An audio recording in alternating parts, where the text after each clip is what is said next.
Hindi naman naniniwala si Senador Nancy Binay na matatapos ang paninira sa kanilang pamilya kahit pa magdebate ang kanyang ama na si Vice President Jejomar Binay at si Senador Antonio Trillanes IV. Ito ang balita ni Brian De Paz. Matagal nang handa ang pamilya Binay sa mga paninirang lilitaw laban sa kanila. Ayon kay Senador Binay, ipinaunawa na ito ng kanilang amang si Vice President Jejomar Binay.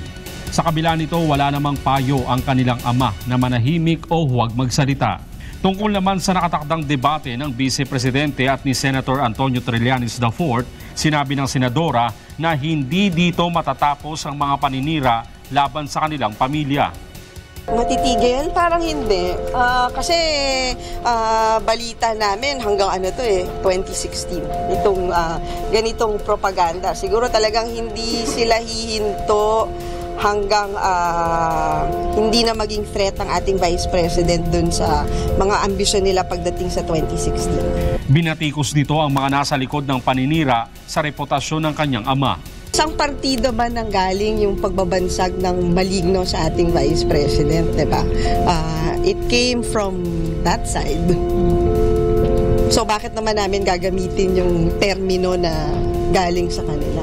Hindi naman ang ating Vice President ang Cabinet Secretary na asyendero, diba? So hindi ko alam kung bakit pa ulit-ulit na dinidikit sa amin yung asyenda na yun. Hindi kami ang asyendero. Sino ba? Ayon naman kay Vice President Jejomar Binay, ang Oplan Nognog ay nakakainsulto. At kung sino man ang nakaisip nito ay tiyak na ang mayayamang hasinderos. Sinabi rin ng Vice Presidente na ang nognog ay pangahamak sa mga maitim ang kulay ng balat.